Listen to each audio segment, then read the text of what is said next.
Welcome to the Globali Podcast, where we bring you inspiring stories of change makers who are making a difference in the world. Today, we are honored to host a remarkable psychologist, educator, mentor, and mental health advocate who has dedicated over 2 decades to healing minds and empowering both individuals and mental health professionals. She is the founder of Explore Counselling, founder president of the Indian Academy of Professional Supervisors, India's first Rise Up certified supervisor and principal assessor, and a passionate advocate for mental wellness.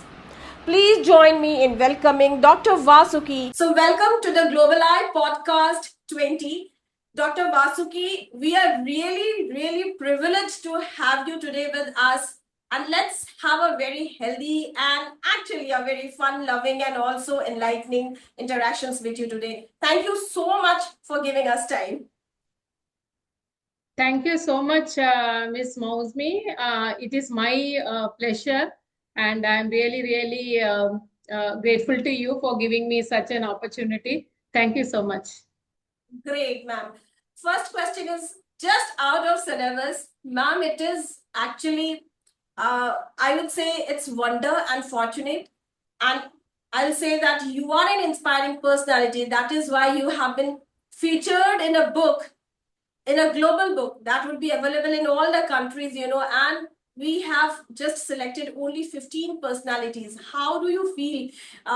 2026, one of the inspiring personalities of India, and everybody will read about you. How are you feeling?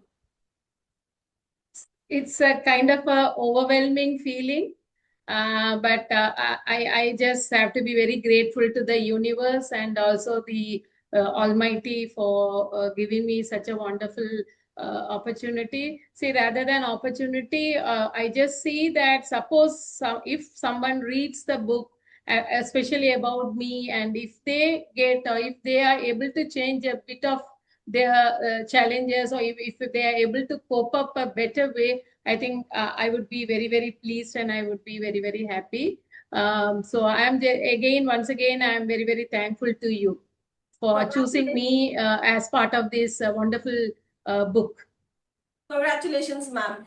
Ma'am, I have read everything about you, and you are really inspiring. And every inspiring journey has a beginning, of course. So, what first drew you toward psychology and mental health? Okay. So, do you want an honest answer? Of course, ma'am, whatever you say, I have to take it as an honest answer. Okay. So, to be very honest, I mean, psychology wasn't my first passion or a dream career that I was planning from the beginning. Or like some people, successful people say, this is what I wanted to do in my life. Nothing like that. Actually, I got into an engineering college. I was doing my engineering, but I realized that that was not my cup of tea. So, kind of at that point in my life, it was a path I have to choose because of the circumstances. So, I was in. But however, once I started studying psychology, something unexpected happened. When I say unexpected, I started, or what I was studying, it started giving me more perspective, different perspective, and very deep insights. It gave me a deeper understanding of my own thoughts, emotions, relationships, and life experiences. It changed the way I view challenges, and I have to say it really helped me to grow as a person. That personal transformation, so the way the psychology impacted me as a person, completely changed my relationship with the profession. What began as a practical choice, so I have to say that it was not an informed choice, it's a forced decision, gradually became my passion because I experienced its power and impact. I realized that if psychology would help me to heal, grow, and become a better person, why not with others? Why not with people who are really looking for, seeking for support and guidance? So definitely, I was confirmed that definitely it will have an impact on others.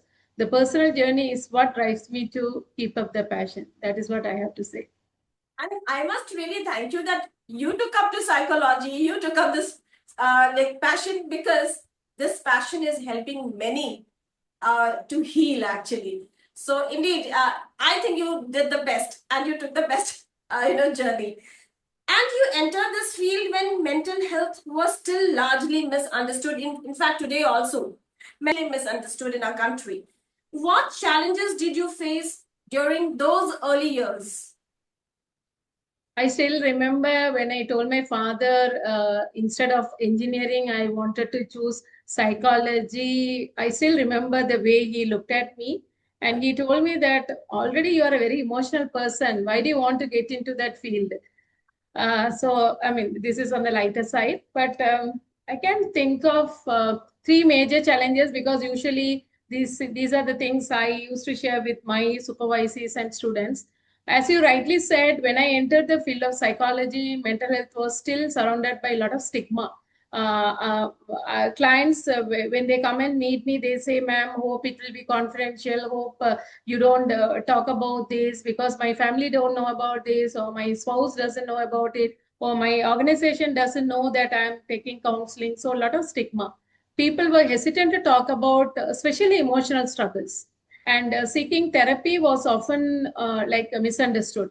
One of the biggest professional challenges for me, I could think of, was helping people see that mental health as just as important as physical health, because they are okay to talk about physical health. They are okay to happily talk about and say that I have seen this doctor, that doctor, but they were not ready to tell that I am meeting a therapist or counselor.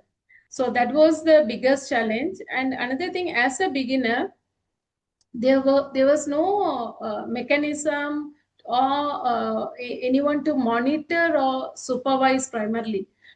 So it's, I mean, as you all know, that we say that psychology itself, being a psychologist itself, is a very lonely profession, because I mean, because of the confidentiality, you can't discuss about it, you can't talk about it. And initially when I started, I was not even sure like what I'm doing is right or wrong. And there were very, very few chances, or very, very few mentors or supervisor with whom you can go and discuss also, because it was not the usual practice or mandated practice.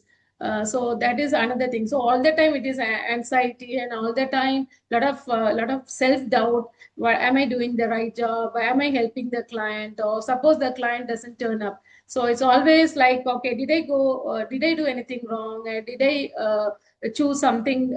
Should I have chosen something different? So that kind of confusion, that was the biggest challenge for me. And the third one, personally, my journey came with its own set of challenges. Balancing academics with family responsibilities wasn't that easy. I'm talking about 3 decades back. So I was fortunate to have had a loving and supportive childhood, especially my parents, who always encouraged me. I think they stood by me as pillars and encouraged me to pursue further. So these moments, these are the challenges, and I question myself. Um, what should I do, or how can I navigate these challenges? I have to say that those experiences made me a more compassionate and matured psychologist. They taught me that I mean, it's nothing like challenges. There are different ways you can cope up with the challenges, so you have to be more resilient. I have to be very thankful. I tell this to my students and children also. Those challenges, however, they strengthen my vision and mission, and paved a path to start two purposeful organization, Explore Counseling and Indian Academy of Professional Supervisors. So I'm very, very thankful to those challenges. Otherwise, I would have never thought about starting these two organizations. Being a psychologist, actually, it is really challenging. You just said, keeping things confidential, you cannot discuss with others. Indeed, hats off to all the psychologists, because even a psychologist do have their own mental, they also need mental peace, and they also need to stabilize their mental health. And so many stories, so many cases within you, keeping your everything within you, and treating and healing people. Hats off again. But was there a particular moment or experience that convinced you that helping people heal emotionally would become your life's purpose? Because when I study your life, like, your life's purpose seems to be so noble, helping people to heal and mental well-being. So was there any particular moment or experience that convinced you? Like I mentioned that being a psychologist is a very lonely profession. There's a very beautiful term which is also referring a psychologist. Psychologists are also referred as wounded healers. It's a very profound word. So how I mean we say that when you become sick and when you just don't take any antibiotics or anything, it gives you, it develops your immunity. Am I right? So likewise, individuals who through their own life experiences have developed a profound capacity to understand, empathize with, and support others in their journey from pain to growth, because they have gone through that. That is where that beautiful term that wounded healers implies. Rather than a single, so when you ask, is there any one or single moment, rather than a single defining moment, it was a series of experiences working with individuals across different age groups and across life situations, different situations, that shaped my purpose. Witnessing people gradually, because I mean, when they come to the first session or second session, there will be a lot of hopelessness, helplessness. They come with a lot of unhelpful emotions and thoughts. So gradually, how they regain hope, resilience, and confidence despite of significant emotional struggle was profoundly meaningful. Seeing individuals transform from feeling overwhelmed and helpless to becoming empowered and self-aware reinforce my belief that psychological support can change lives. See, as a psychologist, I have seen, and I have clients who come to you not looking for answers or suggestions or guidance. They just feel that it is a safe space where they can talk about anything and everything. So they just come to the session or therapy room with the objective that they want to be heard without any judgments. So I think that is a very beautiful experience you as a psychologist you get, because when you see that aha moment in the thing, and when they give the feedback, or when I mean when they leave the therapy room, they say that this is the first time you listen to me without asking why did you do this, or I mean it is wrong or right, or is there, I mean we don't do moral policing, right? Those are the beautiful moments. What I have learned is that people may forget advice, and we don't usually advise. They may forget what we said or what we suggested or guided, but they rarely forget, they don't forget how they were made to feel during the session or in the therapy room. Genuine human connection itself can be profoundly healing. That connection itself, that therapeutic, beautiful therapeutic connection, that itself is healing. You don't need to invest 5 to 10 sessions, or more than 10 sessions, or doing a particular therapy. It is just listening to them that has a profound impact, and it leads them to towards a healing. Those experiences convince me that facilitating healing and growth was not merely a profession for me. I realized that is my purpose, and that is my life's calling. And like, do you fix your sessions? You, as you said, like, one can be healed in one session, and some people may require many sessions, right, ma'am? As Akash, like, curiosity, like, you have been counseling so many people. So, like, do you decide how many sessions by, like, or you just have that, yes, this person can be healed? Okay, see, in the first session, what I said is first session. I'm not saying that healing happens. Sometimes it is not a very deep issue or very thing, but they just wanted, because they can't go, and the trust is a very important thing.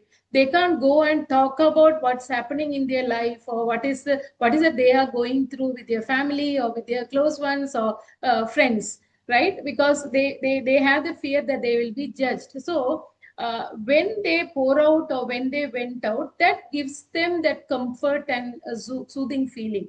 So I'm not sure whether that is equal to healing, but so that is enough for them. So they want that validation. They want that reassurance.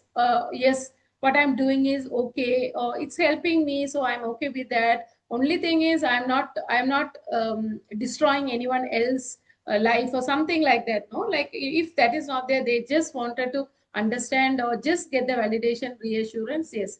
See, otherwise, there is no hard and fast rule like, okay, maybe the person comes with stress and anxiety. Okay, for him, it is 5 sessions.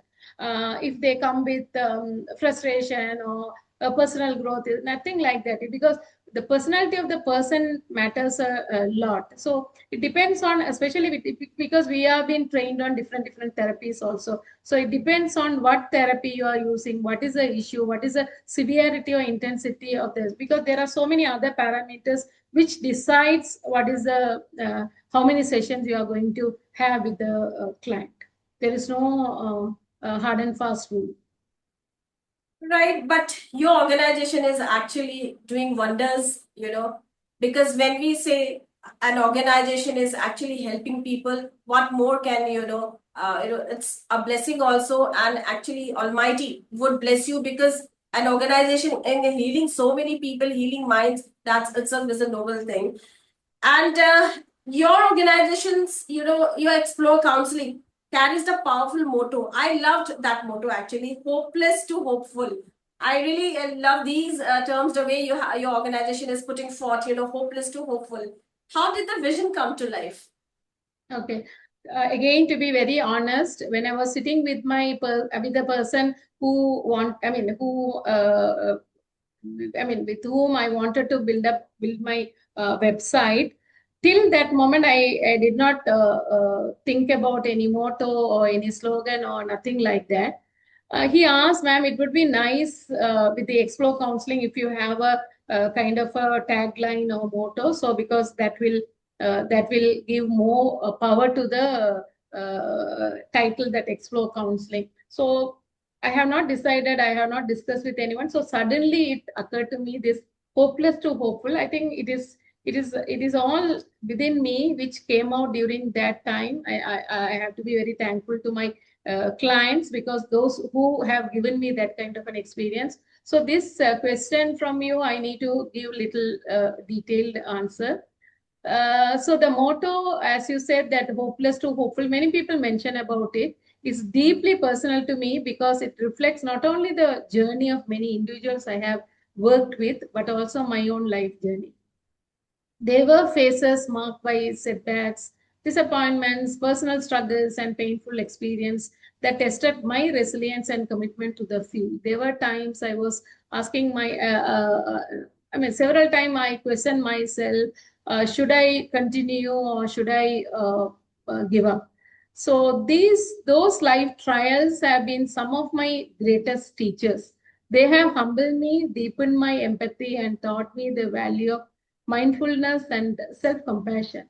My personal struggles have enabled me to connect more authentically with the people, because I can very well say that yes, it will work and it has worked with me. I don't say that to the client, but I know within me. So I work with people with a lot of authenticity. They have shaped not only the psychologist I have become, that is my clients, but also the human being I strive to be, more compassionate, reflective, and spiritual. I'm a very spiritual person also. There were times when the road ahead seemed uncertain and difficult. I have encountered obstacles, faced misunderstandings, and experienced moments that could easily have led to giving up. However, these bitter experiences also become my powerful teachers, like my clients. They taught me perseverance, self reflection, compassion, and most profoundly, the importance of hope. So that is where the hope becomes a very very important attribute in my life, and also I just try my best to instill that to my clients also. I realize that even in our darkest moments, hope can be rediscovered. Healing does not mean that life becomes free of difficulties, rather than it means developing strength and resilience to move forward despite them. So, when I say that healing does not mean that life becomes free of difficulties, or you can find hope during darkness, when you are confused and when you're overwhelmed, sometimes you don't know how to get the hope from the darkest moment, or the trial that you undergo. You may need a facilitator, you may need a helper. So that is where the therapist plays a very very important role. So I realized that, I realized that this motto when is will be very very powerful, very very appropriate to my company when I started Explore Counseling. That is when Explore Counseling was founded, with the belief that no matter how hopeless a person may feel, change and growth are always possible, because we can't decide based on the first session or second session, or what they narrate in during their first initial sessions. The motto hopeless to hopeful symbolizes a journey of transformation, a journey that I have personally experienced and have had the privilege of witnessing in countless others also. It remains that the setbacks need not define us. With support and insight and the resilience, individuals can rediscover hope, purpose, and renewed meaning in life. So that is how the hopeless to hopeful and Explore Counseling emerged.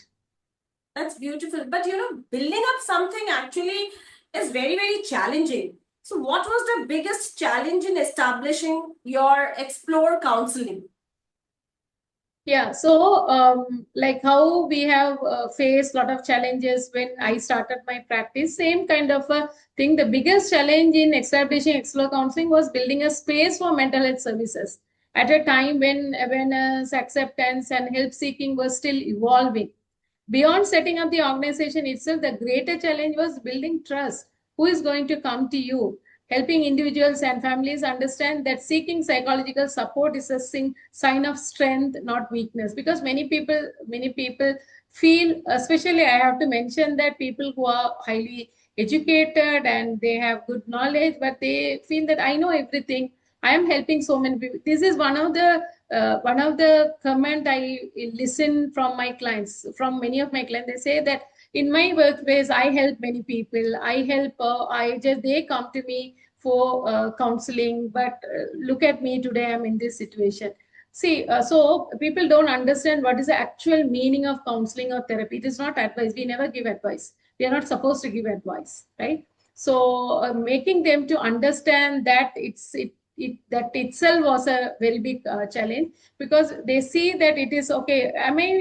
Will I be seen as a weak or vulnerable person if I seek help?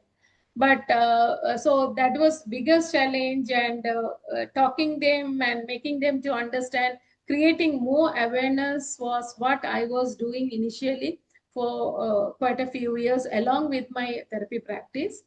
Apart from that, like many other founders, I encountered financial constraint, administrative hurdles, and the uncertainty that comes with building something from the ground up, because you don't even know like how many clients you are going to see, and are you going to get the amounts which you, the financial um, income which you are going to use for developing the organization. So these are the basic things, and the uncertainty that comes with building something from there. This is uncertainty when you start something from the scratch.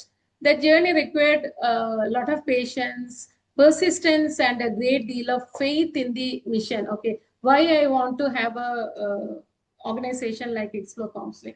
So because I was very firm about the purpose, I think I never looked back, or I never considered all these challenges uh, uh, as blocking my path.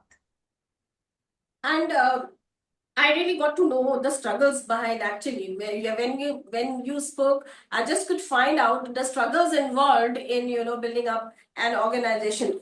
But do you think there are misconceptions about therapy? And if there is, what misconceptions about therapy do you still encounter frequently when we say therapy today? Also, when I say someone, if somebody is feeling low, if I say get a therapy, they really misunderstand. So do you think there are misconceptions about therapy, and do you encounter?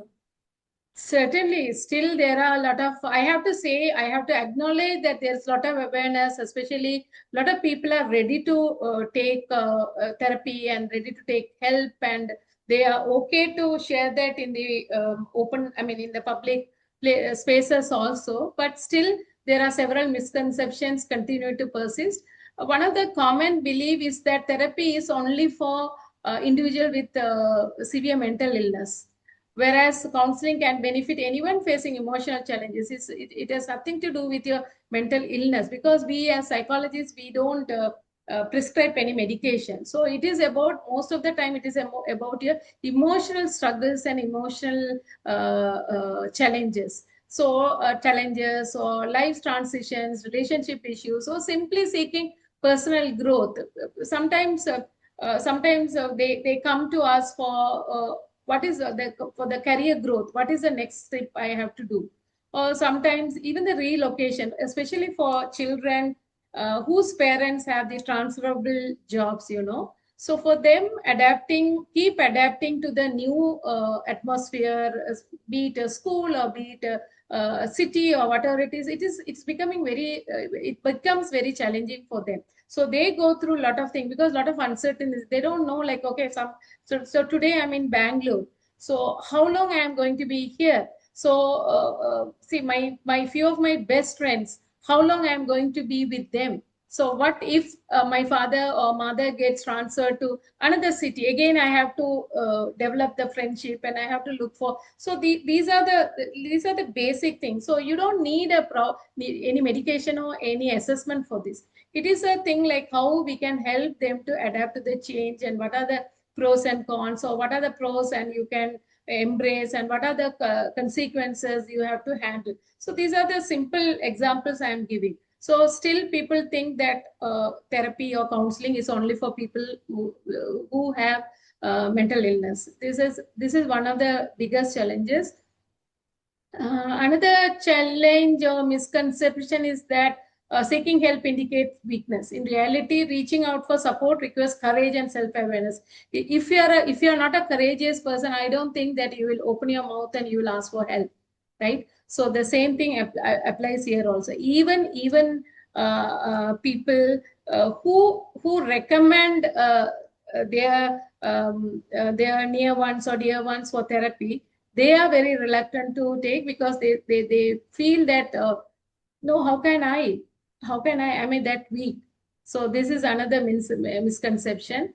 And also and another very big challenge for us is, they come and they ask, the first question is, ma'am, I mean, in the first session, can you provide the solutions advice? We don't provide solution, we don't provide advice. We are the facilitators. We help them to arrive at the solution. We help them to I mean, choose what is right and what is not. Definitely we facilitate. So sometimes they come to us for looking for quick fixes. That is another challenge. And also there's often a fear that discussing emotions will make problems worse. Okay, it is better to suppress or keep it within myself. So why should I go and talk and just blow it out of proportion? So that is also one of the things. Nowadays the biggest challenge is people, before coming to the therapy or meet the therapist, they do a lot of searches in Google and the ChatGPT, AI, Gemini, all these things, and they come with a lot of preconceived notions. So make changing those preconceived notions, that itself sometimes takes more than 2 to 3 sessions, because they come with fixed rigid ideas of fixation. So this is what so I have OCD, I have bipolar. So changing that is also a very big challenge the present psychologists we go through. I can resonate so very well because being in the army family, we really know, even, not even children, even the elders do have that, next moment, you do not know what happens. And actually, many children do require, I won't say therapy, but they require some counseling, some guidance, but generally parents avoid, or they think, oh, this is normal. You are just, taking stress. Do not take these things are normal. But yes, sometimes parents also need to understand, and we all need to understand that yes, sometimes we may need some counseling because any moment our mind can get disturbed. That's wonderful. And we live in a hyper connected world, yet loneliness seems to be increasing. We are all connected. We are connected on Facebook, Instagram, all social media. WhatsApp is there 24 by 7. Yet we feel this element of loneliness today is in everyone's life. And it's actually increasing. So, why do you think this is happening? Yeah.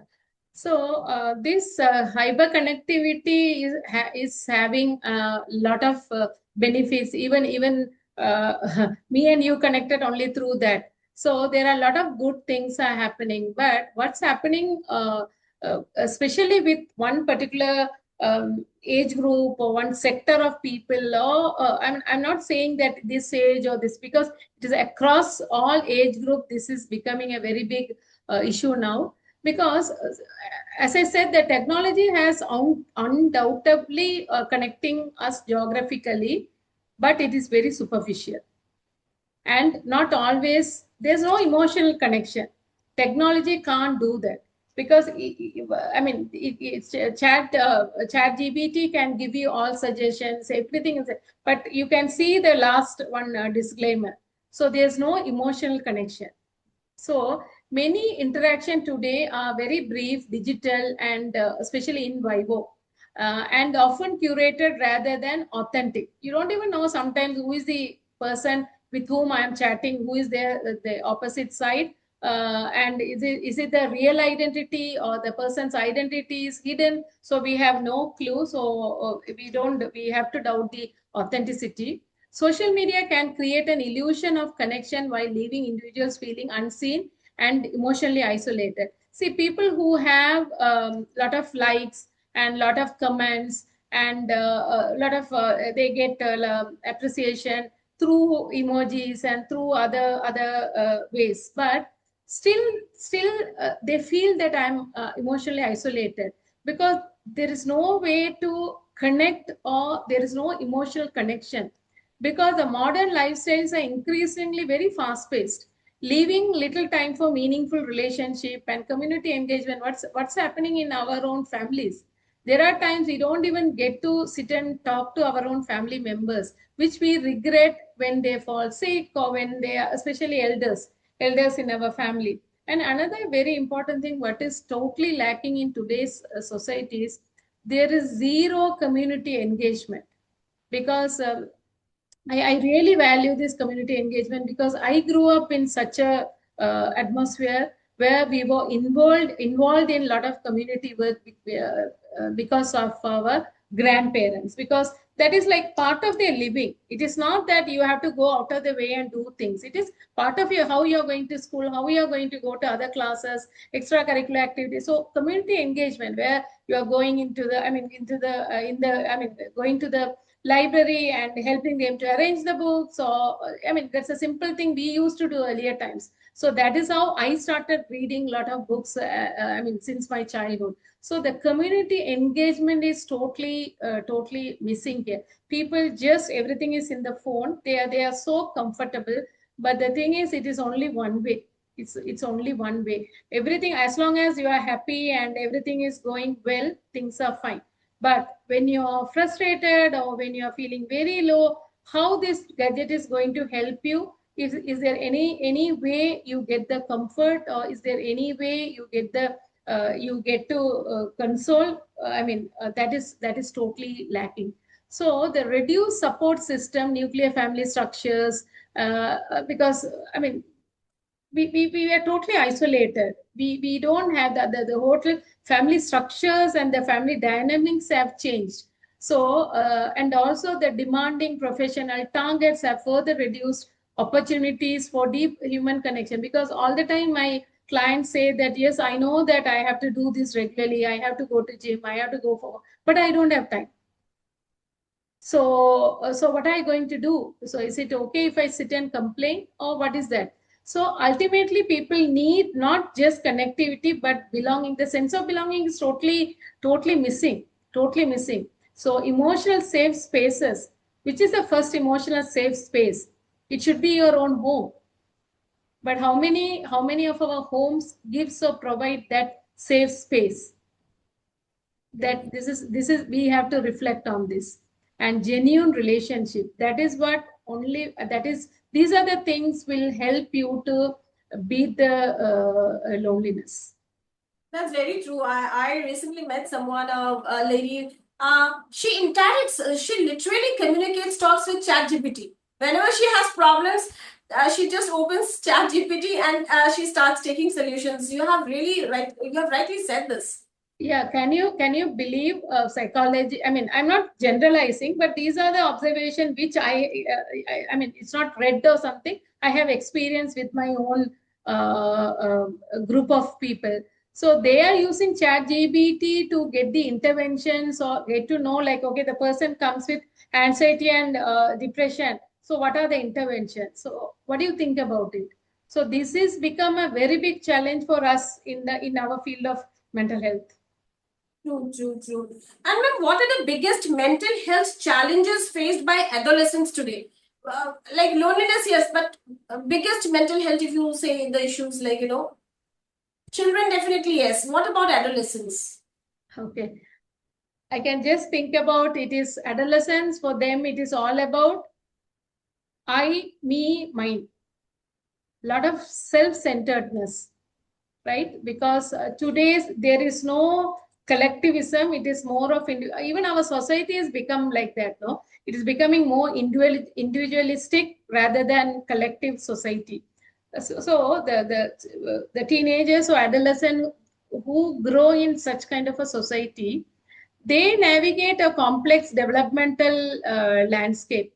Academic pressure, career uncertainty, social media influences, identity formation. Who am I? What is the purpose? What am I going to do? So they ask lot of there are a lot of questions for them, and peer pressure, body image concerns, and cyberbullying are significant stressors. See, if you take this academic pressure, I'm sure that you and me also we have gone through, but we have never considered that as a pressure, because we had different opportunities to unwind or relax ourselves.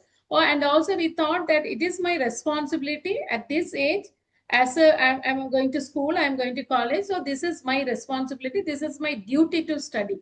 So it never gave us that pressure. But I think now the perspective or the outlook itself is totally changed because of the peer pressure, because of a lot of influence from social media. So many young people also experience heightened anxiety, loneliness, and low self-esteem, and difficulties managing emotions. They don't know how to manage the emotions, because one of the psychologists, I think from US, he says that nowadays children, they lack in vitamin N.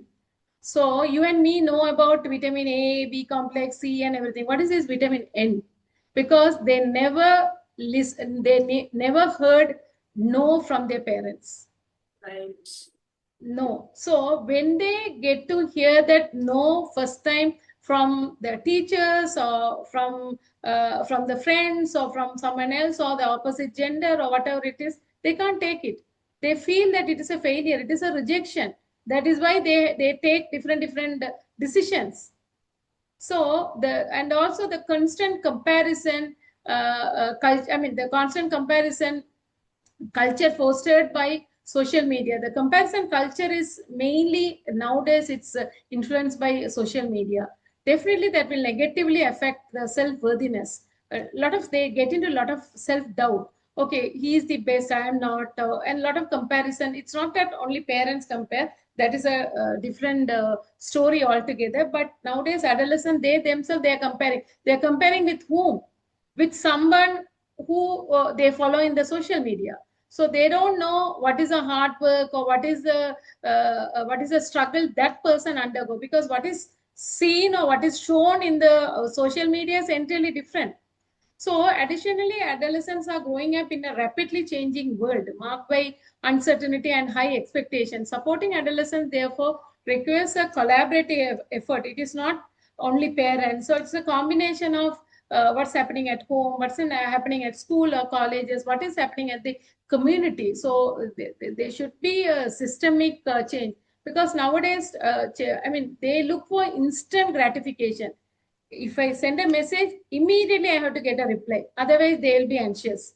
What happened? Why this person did not respond? Did I do anything wrong? Same thing if they order something in all these online things, immediately. So if I'm hungry, if I want a fried rice and chicken, immediately I have to get it. I can't wait. I can't wait. All the time I check how many more minutes, how many more. So this gives and it drains your energy.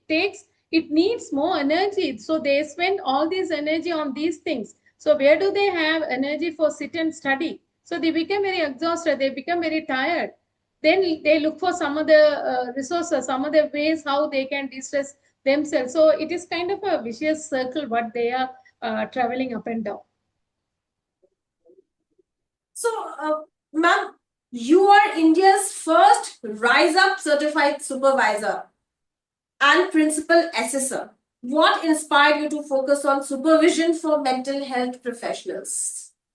Okay, so as I said earlier, one of the challenges what I faced when I started my profession in 3 decades back, I mentioned that if I had a doubt or if I was confused, I did not have anyone to go and discuss or get the right direction. So every time it is a lot of anxiety, a lot of self doubt, and then after a particular years of experience, then I started looking around, and when I started interacting with novice or the people who just finished their masters or my own supervisees or students, uh, sometimes when they come and discuss what they have done in their session, uh, I mean, I was very sure that it will not help the client. So what is it you are going to do? So the damage, we have no rights to, because I always tell my supervisors, we are no one to create further damage to our clients. So what is it we are going to do? So it is always there in my mind. So fortunately, because my brother and my parents, they were living in Australia, I get to travel to Australia very frequently. That is when I met Dr. Philip Armstrong, who is the creator and founder of this Rise Up model of supervision. So I was trained in Australia, and then I just got a few more practices and everything from Australian supervisors. Then after coming back to Chennai, I was thinking, and when I discussed with my colleagues, they said that it is high time you need to introduce this to India. So that is when it all started, and I think first two trainings happened on behalf of Explore Counselling, where I invited Dr. Philip, and he came and did the first training. And then after seeing the overwhelming response for the first session, I think for the first training itself in 2019, we had a participant from Northeast. So that gave me a kind of that alarmed me. It is not fair on my part to keep this wonderful model under my banner or under Explore Counselling. That is when I started IAPS, Indian Academy of Professional Supervisors. So since then, I mean, as you said, that I am the certified Rise Up supervisor, and also I am the approved trainer for India and the principal assessor. So I have trained almost about more than 200 senior professionals to become certified supervisors. So that is when I realized, I mean, because my own experience and what I have seen and what I have witnessed, that gave me the strong message. In the Indian context, still the supervision is not a mandatory practice, but the latest National Allied Mental Health Act very, very strongly talking about supervision. So things are going in the right direction. So I really, it gives a lot of reassurance to me. The right time we have started this IAPS. And tell us about this Indian Academy of Professional Supervisors more, like, what gap does it address in the mental health ecosystem? Yeah. So as I said that we give training to senior practitioners, because we have the criteria minimum 4 to 7 years of experience. I mean minimum 4 or maximum 7 years of experience. They should have to do this training. We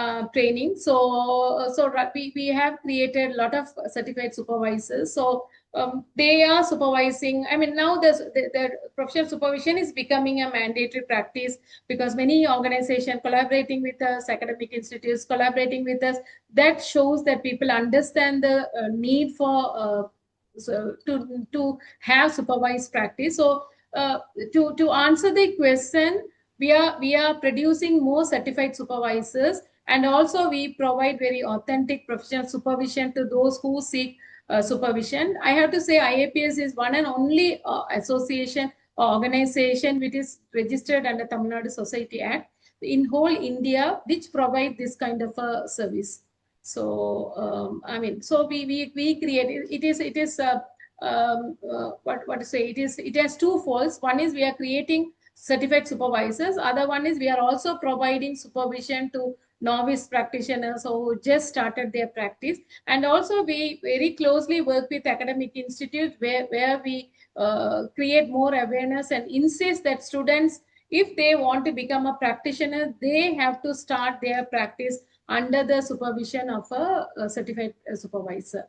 So which is a mandatory practice in other countries, especially Australia and Western countries, but it is not mandated in India till now. And ma'am, you have conducted workshops in countries including the UK, Australia, Malaysia, Qatar, and Sri Lanka too. So, what have these global experiences taught you? Something different have you learned when you are in India, you are spreading this, but when you go out, you must have carried many things. One of the very profound learning or message I received is, I have to say all these workshops and all these travels reinforce my belief that while cultures differ, the fundamental human need for connection, understanding, dignity, and emotional well-being is universal. Irrespective of whether you are in India, whether you are in UK, whether you are in Sri Lanka, people, the basic need is I want to be heard, I want to be loved, the sense of belongingness.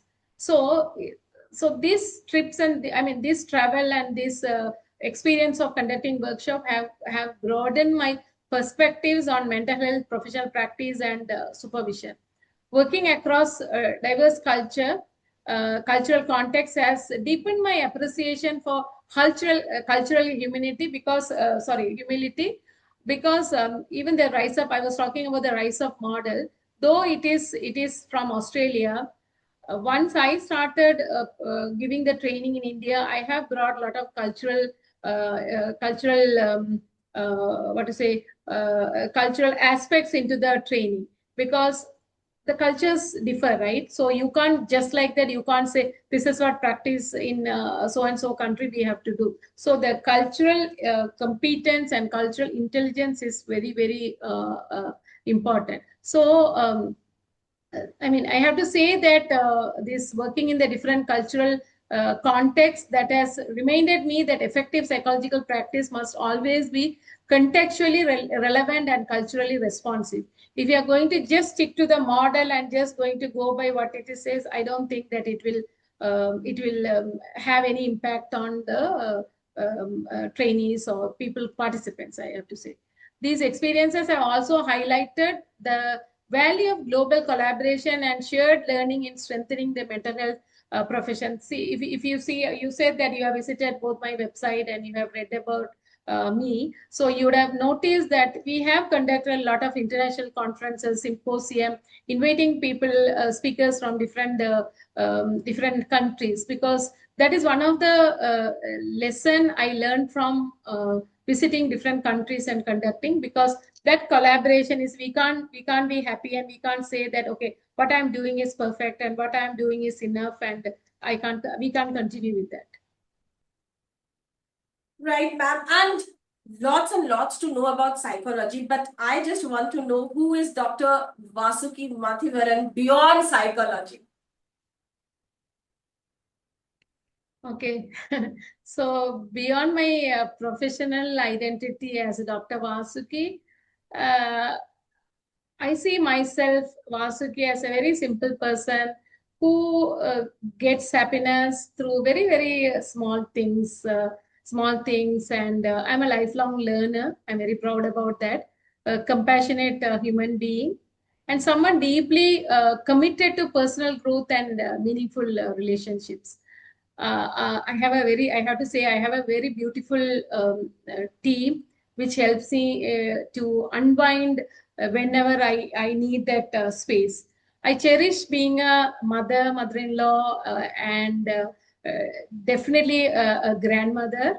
And these different roles have enriched me in countless ways. I value spirituality a lot. I think that is one of the forces that keeps me grounded.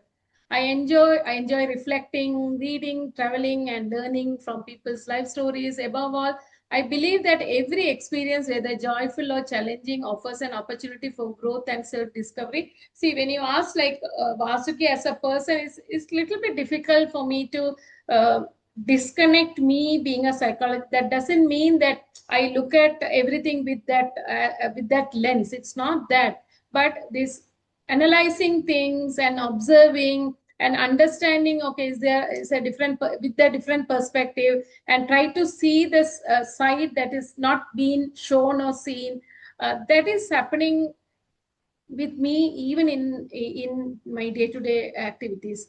And I think that is also helps me to grow as a better person.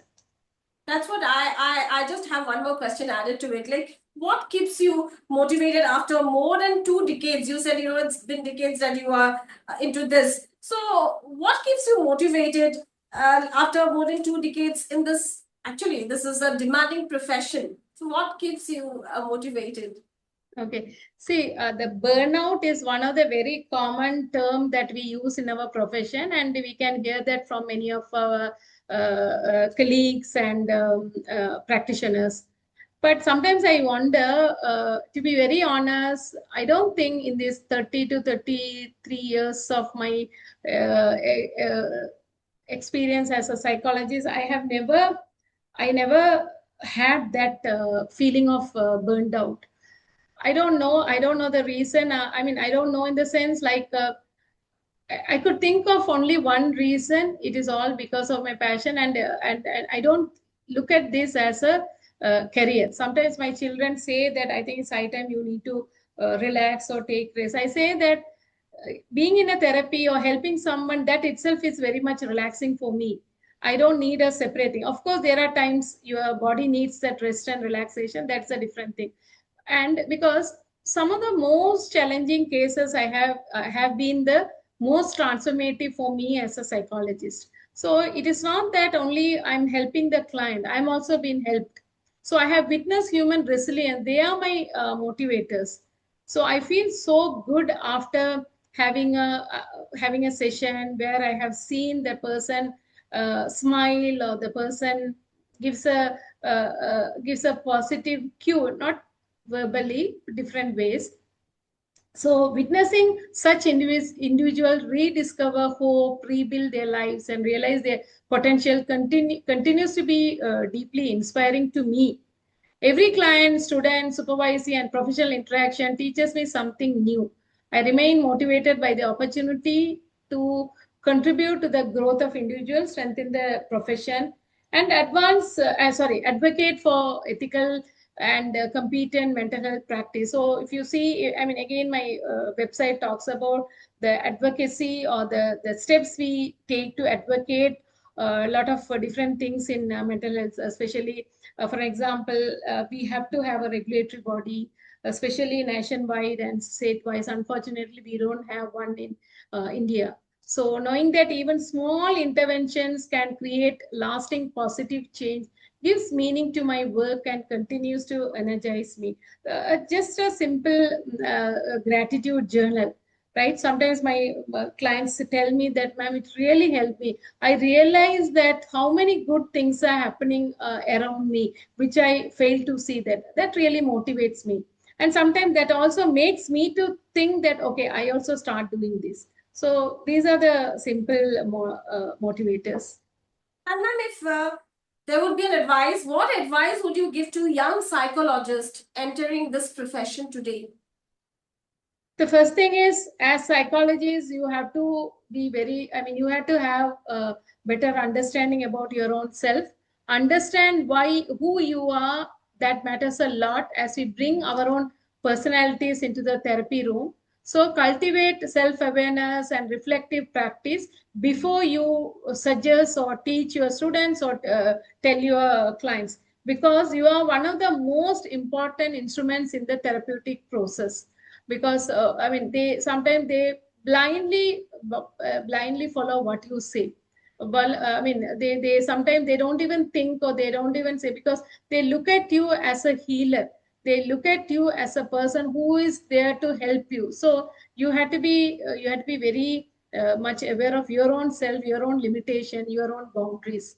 Second, psychology is a dynamic field, and lifelong learning is essential. It's not that because I have done my master's, because that is a basic criteria to become a psychologist. That doesn't stop or doesn't mean that everything is in place and you can just start or you can stop learning. No, it's a lifelong learning, especially after COVID. Lot of things which we have not learned or studied in our academics or training, books or training started happening, especially vicarious grief and all those things, right? So how you are going to equip yourself to meet the needs of the client. So it's a lifelong learning. The third one is see quality supervision and mentorship. That is very, very important.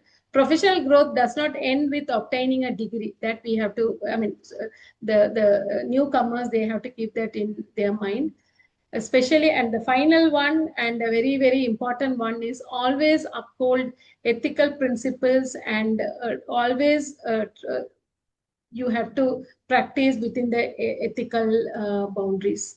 Code of ethics is very, very important in our profession. And so much to know about psychology, so much to know about you, because your work, the records, the kind of work you are doing, it's endless, and so many more to see, so much more to learn. But let's have a rapid fire round, ma'am. Let's have some fun. Let's know more about you.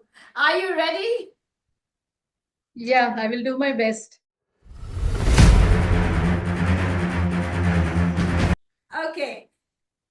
So, one word to describe yourself. Highly self-contented person. Counseling or coffee? Definitely counseling. Okay. Morning person or night owl? Definitely morning. Okay. One habit everyone should practice daily. Mindful self-reflection. All right. A book you wish everyone should read. I love reading autobiography. Since you said one word, maybe Michelle Obama's Becoming. Okay, that's a beautiful book. So, one myth about mental health you would like to erase forever. Only weak people go for therapy or counseling. Yeah, that's the biggest myth, actually. Whosoever you say you need a therapy, you Yeah. need counseling. Or to put it in the right way, the seeking help is a sign of weakness. Yeah. Right. Very, very rightly put forward. And if you weren't a psychologist, what you would be?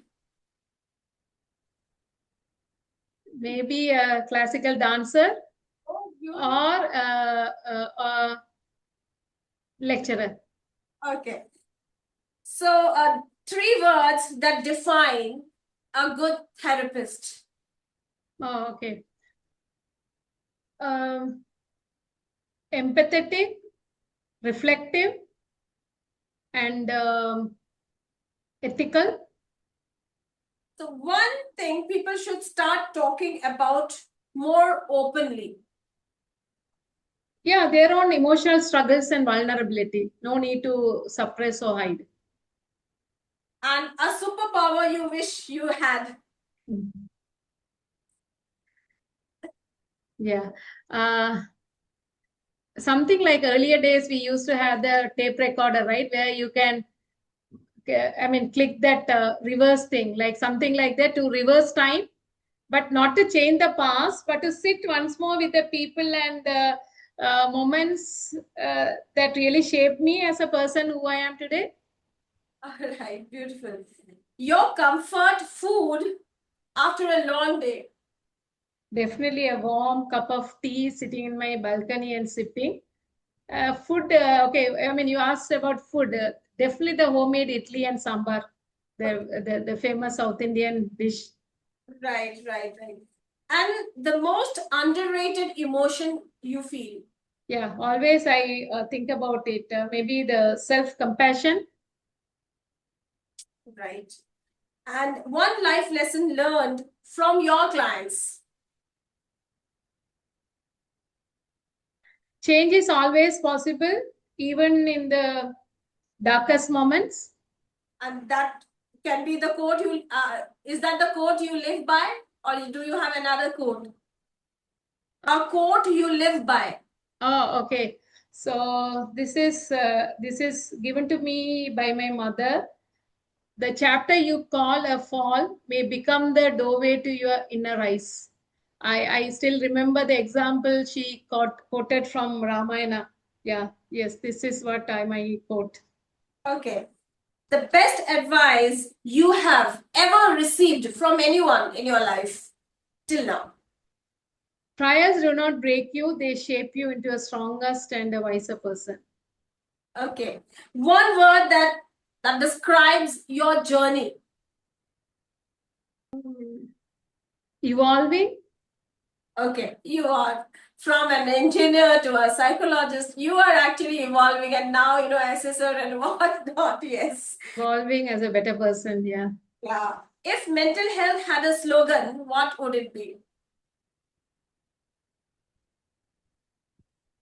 Healing begins when silence ends.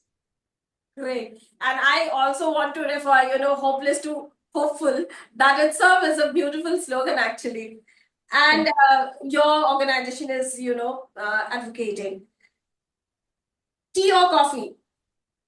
Definitely tea. Okay. Hope or happiness? Just now you talked about my motto. So hope, because hope gives birth to happiness. That is what I believe. Right, right. Ma'am, it was so wonderful talking to you, knowing so much, about you, about your journey, and also many things which many of us do not know. But last, I have one question to you.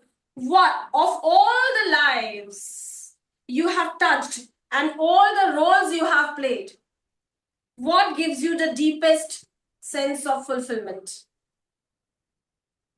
The deepest fulfillment comes from witnessing people rediscover hope within themselves, whether as a psychologist, a mentor, or a supervisor. Seeing someone from moving from pain and self-doubt to resilience and purpose is profoundly meaningful.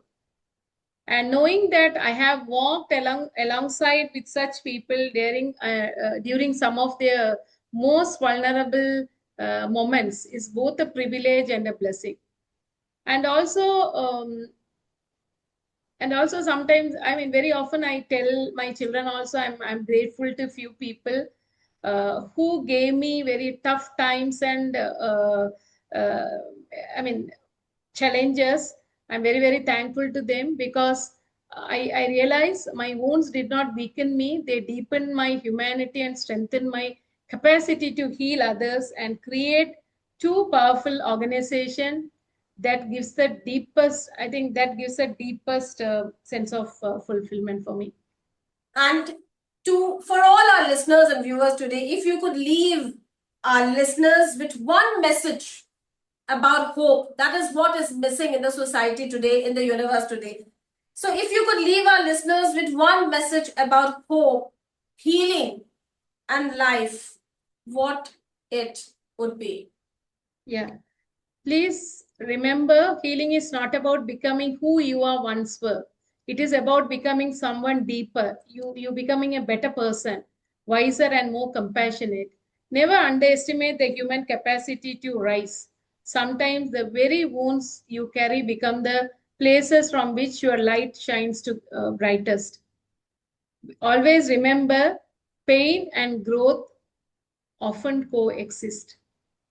So when there's a pain, it's a kind of they are traveling on a parallel path. So when there's a pain, you can expect growth. Otherwise, you will not value the growth also. And no matter how difficult your story may seem today, remember the pain is not the end of your story. Healing is really linear. It is not that. That's what I said. That it's not a like there's no quick fixes for this. But every small step matters. What you start doing is only thing is you have to realize, and you should be prepared, and you should be ready to ask for help. That's what I said. That the mental health, or you get the right help when the silence ends. Hold on to hope, seek support when needed, and trust that even life's deepest wounds can become sources of wisdom, strength, and compassion. That is what I have shared my own personal narratives also. So we are not defined by the trials we have endured, but by the meaning that we have created from them. That is very, very important. Every scar has become a lesson, every struggle become a teacher, and every fall and an invitation to rise again and again. We have to remember that. So any setbacks or any failures, don't think that is the end of the you can still see the light on the other side of the tunnel. Beautiful. Thank you so much, Dr. Vasuki, for joining us and sharing your incredible journey, invaluable insights, and of course, the kind of hope you are giving, the kind of message you have given today. I hope it would actually give hope to all our listeners, to all our viewers, and actually, it has given lots of hope to me also. Health. Your work is a powerful reminder that healing begins with understanding, compassion, and hope. And your mission of taking people from hopeless to hopeful continues to inspire countless lives. Thank you so much for joining the Global Eye. Thank you so much for giving me this wonderful opportunity, and more than that, I really kudos to you for asking such a meaningful question. I think this is the first time I have opened up and I have shared my personal journey. I'm so grateful to you. Thank you very much. Hope all your mission and vision also becomes very, very fruitful. And thank you so much once again. Thank you so much, ma'am. Thank you. Thank you. To all our viewers, thank you for watching the episode of the Globali Podcast. If this conversation resonated with you, do not forget to like, share, and subscribe so that together we can spread awareness about the importance of mental health. Until next time, stay kind to yourself, stay compassionate towards others, and remember, asking for help is a sign of strength, not weakness. See you in the next episode of the Globali Podcast. Namaskar.